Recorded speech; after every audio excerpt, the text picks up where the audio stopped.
saya berkesempatan untuk mengungsikan firman Tuhan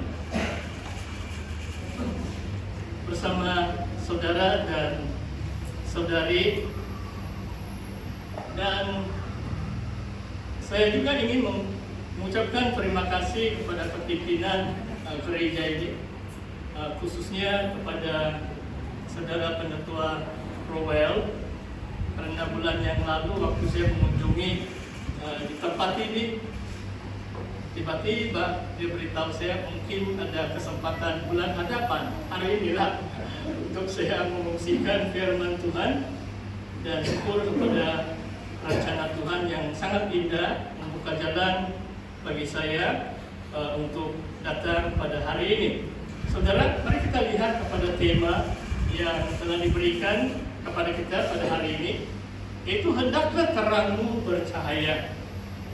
Dan saya mau membawa kita membaca mulai dari teks firman Tuhan dari Injil Matius bab yang kelima ayat 14 sampai yang ke-16. Matius bab 5 ayat 14 sampai 16. Kamu adalah terang dunia. Kota yang terletak di atas gunung tidak mungkin tersembunyi. Lagi pula orang tidak menyalakan pelita lalu meletakkannya di bawah gantang, melainkan di atas kaki dian sehingga menerangi semua orang di dalam rumah itu. Demikianlah hendaklah terangmu bercahaya di depan orang, supaya mereka melihat perbuatanmu yang baik dan memuliakan Bapamu yang di surga. Saudara, 3 ayat ini dalam lingkungan khotbah Yesus di atas bukit. Dalam bahasa Inggris, kalimatnya adalah Sermon on the Mount, satu kalimat yang famous seluruh dunia. Khotbah Yesus di atas bukit. Dalam perangkan firman Tuhan ini adalah tentang fungsi atau peranan murid-murid Yesus. Peranan gereja, kamu dalam bentuk jamaah.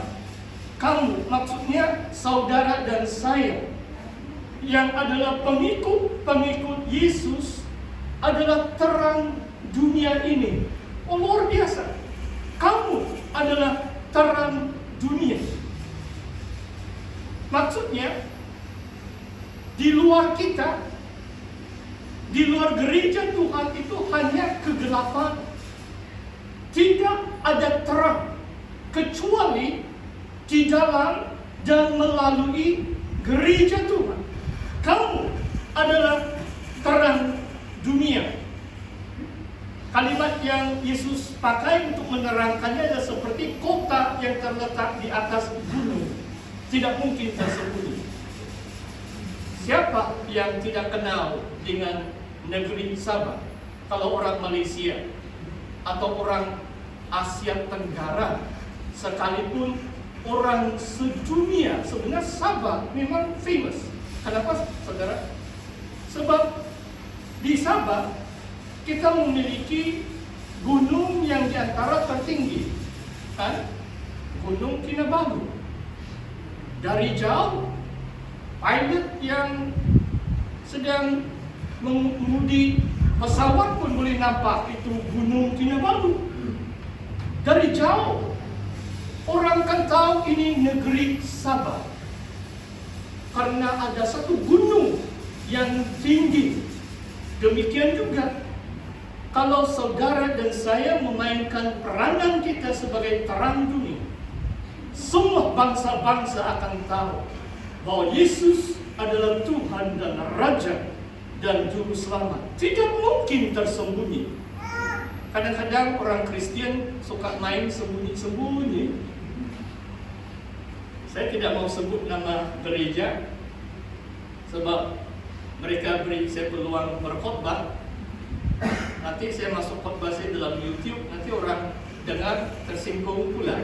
Tapi saya kadang-kadang Ini satu impian saya lah. Ini baru 2 bulan yang lalu, belum sampai 2 bulan yang lalu. On the way ke Ranau, saya mau pergi berbakti sebuah hari Minggu. Saya bilang dalam hati saya, mana-mana gereja SIB dalam perjalanan ke Ranau, sebab saya diundang untuk mengajar khusus intensif di BTS, di seminari kita di Namaus di Ranau. Saya mau sembahyang dulu baru meneruskan perjalanan.